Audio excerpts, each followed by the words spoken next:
जय हिंद। आप सभी को स्वागत करते हैं आज के इस वीडियो में। और दोस्तों, आज हम लोग बायोलॉजी का पहला जो लेसन है उसको हम लोग सीखने वाले हैं। आज हम लोग बायोलॉजी में पढ़ने वाले हैं कोशिका और उसके खोजकर्ता, साथ ही साथ उस कोशिका के निर्माण में या कोशिका का खोज करने वाला व्यक्ति ने कैसे कोशिका का खोज किया और उस कोशिका के कौन कौन से अंग है और बहुत सारी चीज़ें इसके बारे में जानकारी हम लोग प्राप्त करेंगे। तो चलिए शुरू करते हैं बिना देरी किए। देखिएगा, आज हम लोग पढ़ने वाले हैं कोशिका। कोशिका जो है वो जीवन की एक सबसे छोटी, जीवन बोले तो जीव, यानी जिसमें जीव हो वहीं होता है जीवन। तो जीवन की सबसे छोटी क्रियात्मक और संरचनात्मक इकाई होती है, उसे ही हम लोग बोलते हैं कोशिका। जैसे कि आप देख रहे हैं यहाँ पे सबसे छोटी कार्यात्मक और संरचनात्मक इकाई है, वही बोलते हैं उसको कोशिका बोलते हैं। जैसे कि आप लोग देखे होंगे घर बनता है जब, तो क्या होता है, घर को बनाने के लिए सबसे पहले आपको ईंट, पत्थर या फिर सीमेंट, बालू, गिट्टी, इस सब चीज़ों की आवश्यकता पड़ती है, ठीक है। तब जाकर के एक बड़ा सा मकान बन करके तैयार होता है। उसी प्रकार से हम सजीव की अगर बात करें, कोई भी सजीव है, कोई भी जीव है, उस जीव को अगर हम बात करें तो वो कैसे बना है, तो छोटी छोटी कोशिकाओं के मिलने से बना है। यानी कोशिका आपके शरीर का ईंट है, बालू है, सीमेंट है, ये सब मिल करके क्या बनाता है, कोशिका का निर्माण करता है। और वही कोशिकाएं जो है वो अलग अलग रूपों में मतलब बहुत सारी कोशिकाएं मिलती है तो आपका शरीर बनता है। उसको हम लोग आगे देखने वाले हैं बहुत ही जल्द अभी। तो उसके बाद से स्टडी ऑफ सेल जो है, स्टडी ऑफ सेल यानी कोशिकाओं का अध्ययन, जिस हम लोग बायोलॉजी के शाखा में करते हैं, बायोलॉजी के जिस पार्ट में करते हैं उसे हम लोग कहते हैं साइटोलॉजी या सेल बायोलॉजी या फिर सेलुलर बायोलॉजी। ये तीनों उसके नाम हैं। यानी अगर कोई व्यक्ति पूछता है या फिर कंपटीशन में भी, एग्जाम में भी क्वेश्चन पूछते हैं कि साइटोलॉजी क्या है, ठीक है, या फिर सेल कोशिकाओं का अध्ययन किस बायोलॉजी के किस अंग में किया जाता है, किस हिस्सा में किया जाता है, तो आप कह सकते हैं कि स्टडी ऑफ सेल यानी कोशिकाओं का अध्ययन जिस भाग में बायोलॉजी के जिस विषय में किया जाता है उसे हम लोग सेल बायोलॉजी या साइटोलॉजी या सेलुलर बायोलॉजी कहते हैं। मतलब इसके अंदर पूरे कोशिकाओं के बारे में हम लोग अध्ययन करते हैं। उसके बाद से नेक्स्ट हमारा जो टॉपिक उठता है वो है कोशिका की खोज से संबंधित। तो आप बहुत बार आप परीक्षा में भी देखेंगे या फिर ऐसे भी आप कोई भी व्यक्ति अगर आपसे पूछता है जो बायोलॉजी में जानता है थोड़ा बहुत, तो वो आपसे क्या पूछेगा, कोशिका की खोज किसने किया था, कैसे किया था खोज। तो आप क्या बताइएगा, कोशिका की खोज सर्वप्रथम रॉबर्ट हुक ने 1665 ईस्वी में किया था। और वो कैसे किया था वो भी हम लोग अभी देखने वाले हैं। तो देखिएगा, कोशिका की खोज जो रॉबर्ट हुक किया था, वो पहली बात कि वो जो कोशिका थी वो मृत कोशिका थी, डेड सेल था। क्या था, डेड सेल यानी मृत कोशिका। वो कोशिका जिंदा नहीं था, मरा हुआ था। और वो कैसे खोज किया, तो सबसे पहले उसने क्या किया कि पेड़ जो होता है उसका छाल आप देखे होंगे, छाल मतलब ऊपर वाला खोपड़िया, तो उस छाल को क्या किया, उसने इकट्ठा किया और उस छाल से कार्क निकाला। कार्क जो होता है वो एक पतली परत होता है। उस कार्क को अपने हाथ से बनाया हुआ सूक्ष्मदर्शी से देखा, यानी अपने से क्या किया था, सूक्ष्मदर्शी का निर्माण किया था। और उस अपने हाथों द्वारा बनाए गए सूक्ष्मदर्शी से उस कार्क को देखा और उसमें देखा क्या कि छोटी छोटी कोठरियां पाई जाती है। क्या पाई जाती है बच्चा लोग, छोटी छोटी कोठरियों को देखा, यानी ऐसी ऐसे छोटी छोटी संरचनाएं उसको दिखी, ठीक है ना। और उन्हीं छोटी छोटी संरचनाओं को देख करके उसने बोला कि यही कोशिका है। क्या है, यही कोशिका है। यानी जो छोटी छोटी संरचनाएं हैं ये क्या है, कोशिका के रूप में है, ठीक है ना। तो वहीं उसी को वो कोशिका बोल दिया और वहीं बोल दिया कि कोशिका का खोज हो गया, ठीक है ना। अब देखिएगा, एक अगला जो पॉइंट है वो है सेल। सेल जो है वो एक लैटिन शब्द सेलुला से ली गई है। क्या है जी, सेल जो है एक लैटिन शब्द सेलुला, उससे सेल शब्द की उत्पत्ति हुई है। और इस सेल का मतलब क्या होता है जी, एक छोटा कमरा। सेल का मतलब क्या होता है, वहाँ पे एक छोटा कमरा जो सेलुला से ली गई है। तो सेलुला को वहाँ पे क्या बोलते हैं, एक छोटा कमरा। जैसे कि यहाँ पे आप देख सकते हैं छोटे छोटे कोष्ठक हैं, जो छोटे छोटे कोठरियाँ हैं, उसी को उन लोग क्या बोल दिए, कौन बोल दिया था, रॉबर्ट हुक ने बोल दिया था एक छोटा सा कमरा है, ठीक है ना।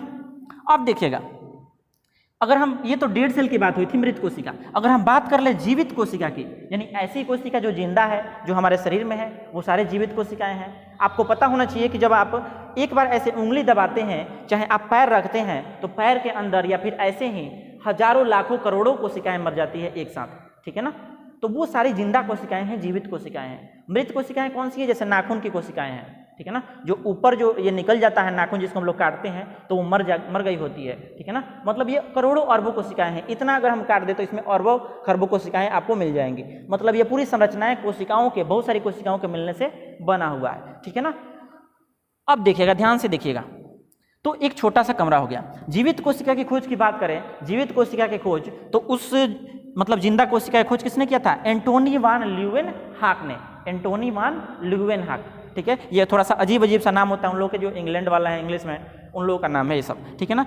हिंदी में यहाँ पे लिख रखे हैं एंटोनी वान ल्यूवेनहॉक। और इसने कहाँ देखा था? इसने तालाब के जल में माइक्रोस्कोप यानी सूक्ष्मदर्शी के मदद से, यानी जो हाई रेजोल्यूशन का सूक्ष्मदर्शी होता है, माइक्रोस्कोप होता है, उसकी सहायता से इसने क्या किया था? तालाब के जल में सेलों को, मतलब कोशिकाओं को क्या किया था? अध्ययन किया था और देखा था वहाँ पे। तो ये क्या किया? ये बोल दिया कि ये जीवित कोशिका है। इस प्रकार से क्या किया? इन लोगों ने मिल करके कोशिकाओं की खोज कर दिया। अब देखिएगा, जो हमारी कोशिकाएं होती है, इसमें अगर हम बात करें कि कौन सी सबसे बड़ी कोशिका है या कौन सी सबसे छोटी कोशिका है, तो वो काफ़ी इंटरेस्टिंग होगा।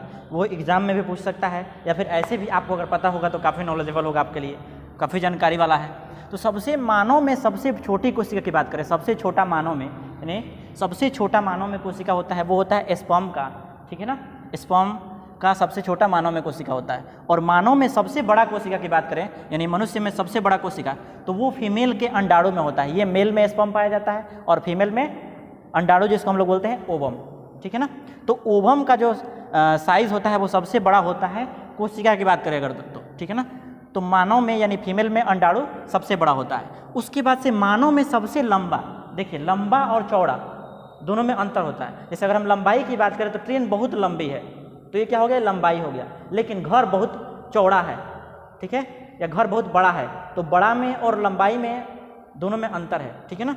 तो यहाँ पे कह रहा है कि मानव में सबसे लंबा वो होता है न्यूरॉन, ठीक है। न्यूरॉन जो होता है वो हमारे जिसको ब्रेन की जो कोशिकाएं हैं वो है, ठीक है ना। ये ऐसा संरचना होता है न्यूरॉन का, ये ऐसा यहाँ से लेकर के और यहाँ पीछे पीठ के कमर तक होता है, ठीक है ना।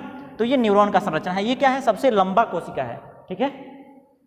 अब सबसे छोटा ओवरऑल की बात करें, यानी पूरे विश्व में, माने पूरे जीव जगत में, तो सबसे छोटा जो कोशिका है वो है माइक्रोप्लाज्मा, ठीक है, एक कोशिका। और सबसे बड़ी एक कोशिका जो है वो है किसके? शुतुरमुर्ग के अंडे की। यानी शुतुरमुर्ग आप देखे होंगे, उसका जो अंडा होता है वो एक ही कोशिका में होता है, ठीक है, यानी यूनिसेलुलर है, एक कोशिकीय है, ठीक है। अगर हम विभाजन की बात कर लें, विभाजन मतलब होता है बांटना। जैसे मान लो कि बहुत सारी कोशिकाएं हैं, मरती हैं और मरने के बाद से पुनः मतलब दो भागों में हो जाती है, ठीक है, या फिर अलग होंगी तो दो भागों में बढ़ जाएंगी।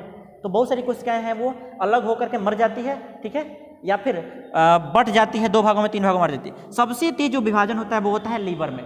कहाँ होता है? लीवर में। इसलिए आप देखे होंगे कि लीवर में, जैसे मान लीजिए कि लीवर वाले साइड में जब आपके पेट में कोई चाकू मारता है लीवर साइड में, तो वो तुरंत विभाजन करके, कोशिकाओं का विभाजन करके पुनः मतलब वो ठीक हो सकता है। लेकिन अगर वहीं दूसरे साइड में लग जाए, लीवर के दूसरे हिस्से में, मतलब पेट के दूसरे हिस्से में, तो वहाँ पे आदमी को मरने के चांसेस ज़्यादा होते हैं। इसलिए आपको लीवर में कितना भी चाकू मारा जाता है तो वो इंसान को बचने की संभावना अधिक होती है, क्योंकि लीवर के अंदर तेजी से विभाजन होता है, कोशिकाओं का विभाजन होता है। यानी कोशिकाएं टूटेंगी, मरेंगी, फिर जुड़ जाएंगी और फिर नई कोशिकाओं का निर्माण हो जाएगा। अगर हम बात करें न्यूरॉन में, तो न्यूरॉन में यही विभाजन नहीं हो पाता है, कोशिकाओं के बीच विभाजन नहीं हो पाता है। जैसे मान लीजिए कि आप फिल्मों में देखते होंगे, तो कोई फिल्मों में या फिर ऐसे सामान्य जीवन में अगर आपके सिर पर कोई मार देता है, ठीक है, तो मारेगा तो मान लीजिए कि सबसे पहले तो ये चमड़ा है, तो चमड़ा मतलब छेद करेगा, ठीक है, तो चमड़ा छेद करेगा तो कोई दिक्कत नहीं है। वो चमड़ा जो है उसका विभाजन होता है, कोशिकाओं का वो जुड़ सकता है, कुछ समय लगेगा, उसके बाद से वो जुड़ जाएगा। उसके अंदर आप जाइएगा तो मान लीजिए हड्डी है, तो हड्डी पे लगेगा, तो हड्डी पे लगेगा तो ठीक है। लेकिन अगर थोड़ा और कचकचा के यानी जोर से मार दिया कोई इंसान, मतलब थोड़ा अंदर तक चला गया एकदम, तो अंदर तक चला गया तो विभाजन इसमें तो होता नहीं है। तो इसीलिए आप सुने होंगे कि इंसान जब एक्सीडेंट करता है, तो एक्सीडेंट होता है तो सिर में अगर चोट लग गया और थोड़ा भी ब्लड नहीं निकला, मतलब ऊपर से काफ़ी तेज अंदर मतलब गहरा में चोट लग गया, और जब गहरा में चोट लग गया तो वहाँ पे सेल जो है, कोशिकाएं जो है वो डेड हो गई, और जब डेड हो गई तो उसमें तो ये होता नहीं है विभाजन, कोशिकाओं में विभाजन, इसमें न्यूरॉन के अंदर, तो इस वजह से आदमी मर जाता है तुरंत, एक्सपोर्ट में ही खत्म, ठीक है ना। तो इसीलिए इसको बचाने के लिए आपके पास हेलमेट होता है, इसलिए हेलमेट का उपयोग किया जाता है, ताकि आपके अंदर जो सिर है वो सिर कीमती है, ठीक है ना, इसमें विभाजन नहीं होता है, इसलिए आपका बच पाना असंभव हो जाता है। आ रहा है बात समझ में? अब आगे बढ़ते हैं। अब देखिएगा, अब उसके बाद से हमारा आता है कोशिका सिद्धांत का प्रतिपादन, यानी कोशिका सिद्धांत जिसको बोलते हैं अंग्रेजी में सेल थ्योरी। तो सेल थ्योरी की जहाँ तक बात है, तो सेल थ्योरी यानी कोशिका के सिद्धांत का प्रतिपादन दो वैज्ञानिकों ने मिलकर के किया, जिसमें पहला नाम आता है एमजे स्लाइडेन और दूसरा आता है टी स्वान। एमजे स्लाइडेन 1838 ईस्वी में और टी स्वान 1839 ईस्वी में। इन दोनों वैज्ञानिकों ने मिलकर के क्या किया? कोशिका के सिद्धांत का प्रतिपादन किया। तो क्वेश्चन पूछता है एग्जाम में कि उन वैज्ञानिकों के नाम बताएं जिन्होंने कोशिका सिद्धांत का प्रतिपादन किया। तो आपको याद होना चाहिए कि कोशिका सिद्धांत का प्रतिपादन टी स्वान और एमजे स्लाइडेन ने किया। अब अगर पर्सनली अगर पूछेगा तो आपको डेट भी याद होना चाहिए, ठीक है ना, और साथ में आप लिख भी सकते हैं अगर लॉन्ग क्वेश्चन है तो, 2 नंबर का क्वेश्चन है तो, ठीक है ना। अगर आप ऐसे अगर मतलब ऐसे ऑब्जेक्टिव में पूछता है तो आपको केवल नाम ही पता होना चाहिए, ठीक है ना। और अगर दोनों ऑप्शन में दे दे, जैसे मान लीजिए कि ऑप्शन 2 दे देता है कि एक पहले वाले ऑप्शन में एमजे स्लाइडेन है, दूसरे में टी स्वान है, तो आपको डेट को देख करके वो कंफर्म करना होगा कि कौन होगा। तो पहले वाला ऑप्शन हो जाएगा। आया समझ में? चलिए, अब इस सिद्धांत में था क्या, कोशिका का सिद्धांत क्या कह रहा था? तो कोशिका के सिद्धांत में इन लोगों ने बस इतना ही बताया कि जो भी मानव का शरीर है या फिर जंतु का शरीर है, मतलब जो भी जीव बन रहे हैं वो कोशिकाओं के मिलने से ही बने हैं, बस और कुछ नहीं है। इन लोगों का सिद्धांत बस इतना ही था। अब देखिएगा कोशिका की जहाँ तक बात करें तो कोशिका में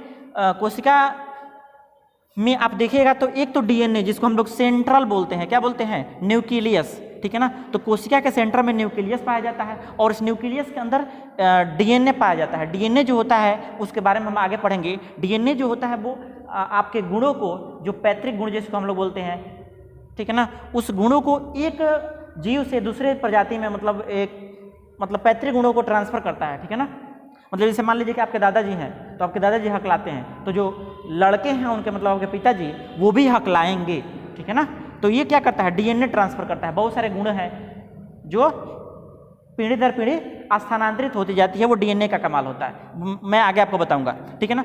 अब देखिएगा आप क्या होता है इसमें कि डीएनए के बाद से इसके अंदर कुछ द्रव भी भरे होते हैं, ठीक है ना, और उन द्रवों को साइटोप्लाज्म कहा जाता है, ठीक है ना। इसके अंदर साइटोप्लाज्म में बहुत सारे ऐसे द्रव होते हैं, द्रव पदार्थ पाए जाते हैं जिसे हम लोग क्या बोलते हैं? साइटोप्लाज्म बोलते हैं। उसके बाद से एक परत होती है जो बाहर से एक कवर, मतलब आउटर कवर जिसको हम लोग बोलते हैं, जिसको इसको हानि होने से, क्षति होने से बचाती है, उसे हम लोग बोलते हैं सेल मेम्ब्रेन, यानी कोशिका झिल्ली। सेल मतलब कोशिका, मेम्ब्रेन मतलब झिल्ली। तो ये आप कोशिका की संरचना को आप ध्यान से देख सकते हैं, ये है कोशिका की संरचना।